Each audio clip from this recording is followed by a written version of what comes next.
When we have determined the total capital requirements that a bank is subject to, we also need to assess if this bank will be able to meet these requirements through the economic cycle. And this is done mainly through the stress testing. Stress testing can take two main forms: ICAP stress test or supervisory stress test. The ICAP stress test reflects the outcome of an institution-owned stress test under severe but plausible scenario. It is aimed at analyzing the impact on banks' capital by stressing specific risk factors which are relevant for the bank, depending on its business model, the type of exposures, the sectors or geographic areas.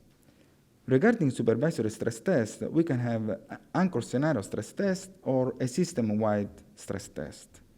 The difference between the two is that under the anchor scenario stress test, the competent authorities prescribe institutions to run a specific scenario or specific assumptions. Under the system-wide stress test, the supervisor defines what are the methodologies and the scenario. The system-wide stress test can be run either by institution or by competent authorities directly. The EBA guidelines on stress test specify the key requirements for both ICAP and supervisory stress testing, including key methodological considerations, the severity of scenarios, time horizon, and other elements. When assessing the outcome of the stress test, there are several elements to be kept in mind. The first point is that the starting level for resources should be the institution's available own funds at the start of the stress.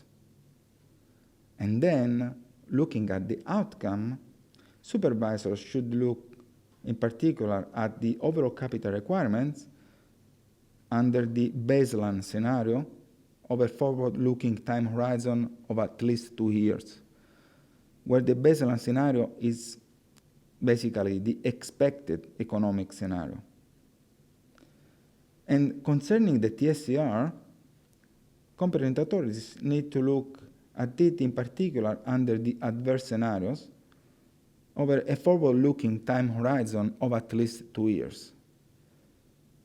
Additionally, competent authorities can also set any other target ratio in the context of system-wide stress test, and these again should be considered under the adverse scenarios over this forward-looking time horizon of at least 2 years.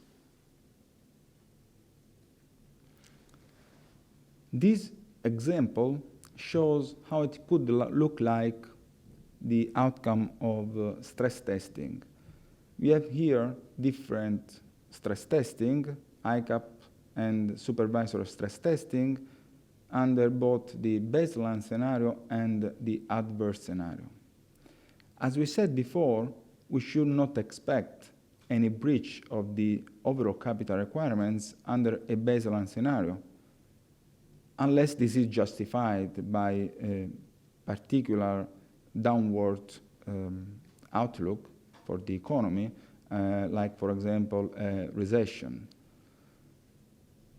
Concerning the adverse scenario, we should focus on the TSCR ratio and analyze if there may be any breach of this ratio. The quantity to keep in mind are the total loss, which is under the adverse scenario, which is basically the difference between the starting level of capital and the minimum level of capital reached under the adverse scenario, which is in this example happens in year t plus 2. And also we should keep in mind what is the gap between this minimum level of capital and the TSCR. In assessing the outcome of the stress testing, supervisors should first understand what are the drivers of the loss under, for example, the adverse scenario. In case the bank shows to breach the TSCR under the adverse scenario, supervisors should also request a capital plan. A capital plan is basically what are the possible managerial mitigation actions that can be undertaken to restore the capital under the occurrence of the adverse scenario.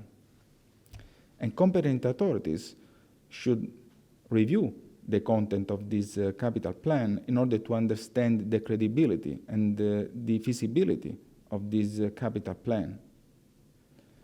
In particular, competent authorities should consider, for example, if the capital plan covers entirely the assumed time horizon, if the capital plan puts forward a set of credible mitigating and management actions, such as setting aside additional capital buffers, restricting dividend payments, if the institution is willing and able to take such actions in order to address the breach of the TSCR or any other predefined target ratio in the system-wide stress test, whether these mitigating and management actions are subject to any legal or reputational constraints, for instance, due to contrary or conflicting formal public statements, for example, on dividend policies, business plans, and risk appetite.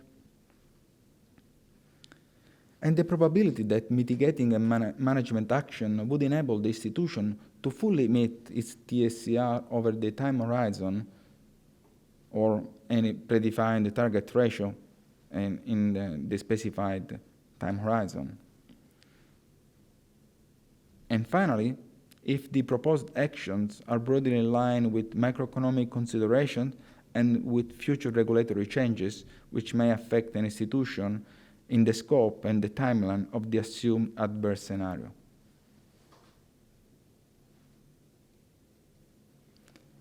However, this assessment should not be done individually without the involvement of the bank.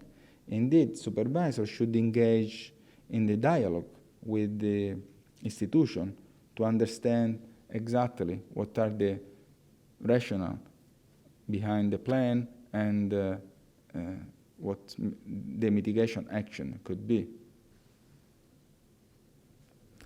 In order to define what the most appropriate supervisory measures could be, the competent authorities should take into consideration several elements.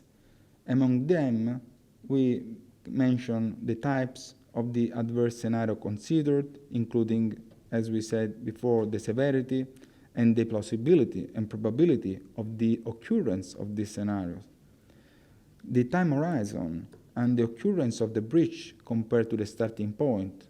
So at what point of the scenario this breach of the TSCR, for example, is happening in T+1 or in T+2. We should look also at the magnitude of the breach compared to the starting point, the observed evolution of the macroeconomic conditions compared to what was the starting point of the scenario analysis, as well also the current level of capital.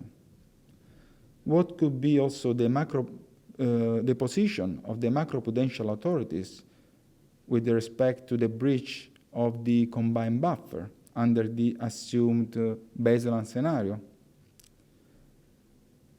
Other elements are, of course, the quality of the institution available funds and the possible management actions that should be arise from the capital plan.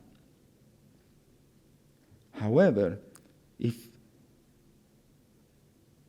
due to the current macroeconomic conditions or other reasons, the institution is deemed not be able to meet its TSCR or target ratio in the next 12 months, or the capital plan is not credible, competent authorities should consider reviewing the TSCR and setting additional on-funds requirement. What is important here to state is that the stress test outcome should not lead immediately as a unique consequence to the increase of the TSCR, but this should be possible only under specific conditions.